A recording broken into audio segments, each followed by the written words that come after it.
নমস্কার বন্ধুরা, আজ আমি খাসির মাংস আর কি রান্না করতে চলেছি দেখতে থাকুন। এইদিকে আমি গরুর দুধ গরম করে নিচ্ছি। ভালো করে লাল করে আমি গরম করে নিয়েছি, এবার রেখে দেব। এইদিকে দেখুন বন্ধুরা, গরম ভাত হয়ে গেছে, আমি ফ্যান ঝরিয়ে নেব। আমি পরিমাণ মতো লবণ আর হলুদ গুঁড়ো দিয়ে ম্যারিনেট করে নিচ্ছি। আর এইদিকে আমি অল্প পরিমাণে সরিষার তেল দিলাম, দিয়ে ভালো করে ম্যারিনেট করে নেব। এরপর আমি ঢাকনা দিয়ে ঢেকে দেব। 30 মিনিট পর আমি ঢাকনা খুলব। আমি ওল কেটে ধুয়ে গরম জলে সেদ্ধ করে নেব। আর এইদিকে সমস্ত সবজি আমি কেটে নেব।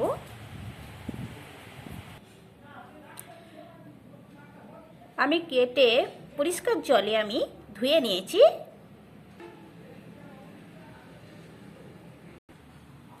এখন আমি রসুন, আদা, গোটা জিরে, গোটা ধনে আমি শিলনোড়ায় করে বেটে নিচ্ছি।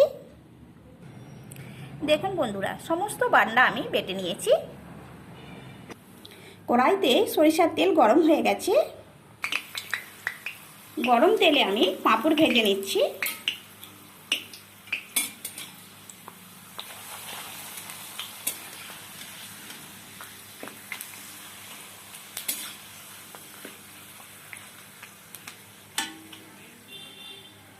তুলে রাখবো একটি পাত্রে।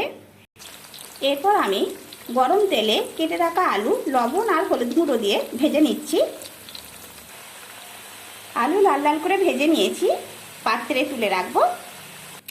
এরপর দিলাম তেজপাতা, শুকনো লঙ্কা, লবঙ্গ, দারচিনি। এরপর দিলাম কেটে রাখা পেঁয়াজ, লাল লাল করে ভেজে নেব। পেঁয়াজ ভাজা হয়ে গেছে।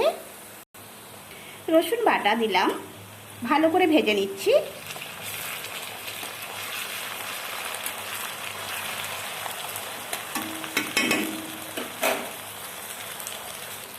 দিয়ে দিলাম আমি টমেটো কুচি, আদা বাটা, গোটা জিরে আর গোটা ধনে বাটা।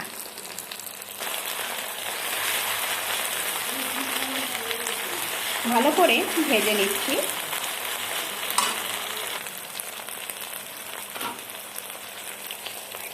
এরপর দেব লবণ পরিমাণ মতো, হলুদ গুঁড়ো, লঙ্কা গুঁড়ো।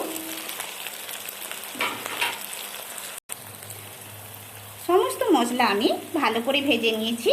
এরপর দিয়ে দেব ম্যারিনেট করে রাখা খাসির মাংসর পিস।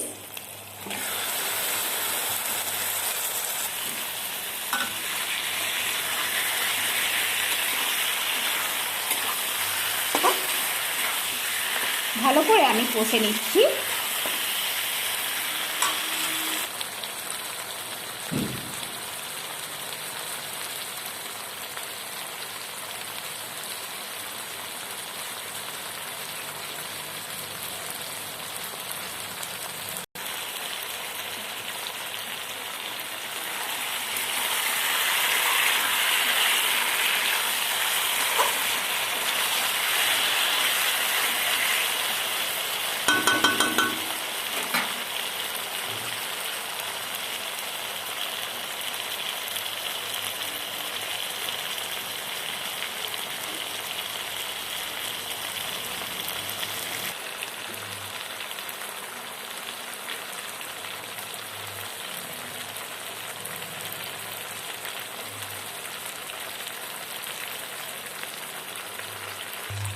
দেখুন বন্ধুরা, মাংস আমি ভালো করে কষে নিয়েছি।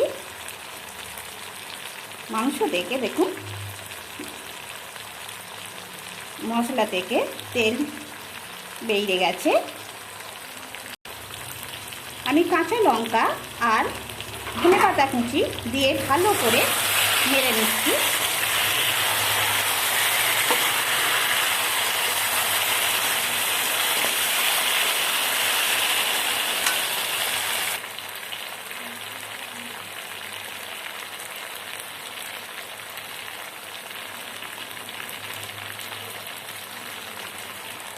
ভেজে রাখা আলু দিয়ে দিলাম।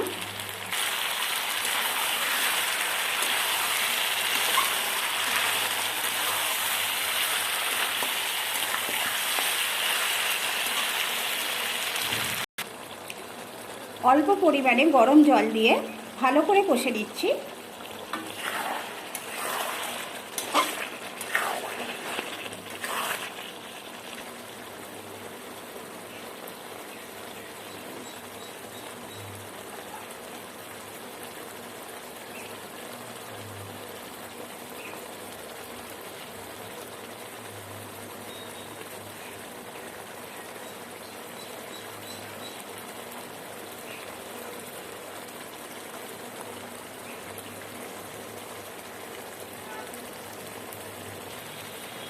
ঝোল করার জন্য আমি পরিমাণ মতো গরম জল দেব।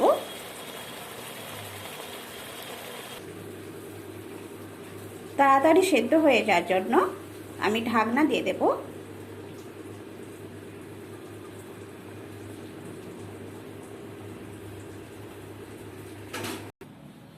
এইদিকে আমি কাঁচা লঙ্কা গোটা সরিষা বেটে নেব।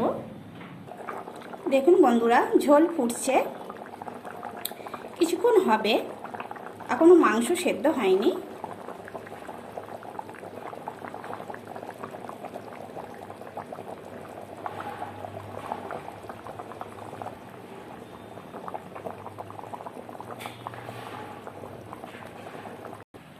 এইদিকে আমি ওল সেদ্ধ মাখার জন্য নিয়েছি গোটা সরিষা, কাঁচা লঙ্কা বাটা, লবণ, সরিষার তেল, আর এখানে আছে পাতি লেবুর রস দিয়ে আমি ভালো করে মেখে নিচ্ছি। ওল সেদ্ধ মাখা হয়ে গেছে, খাসির মাংসের ঝোল হয়ে গেছে। আজ এই পর্যন্ত, নমস্কার।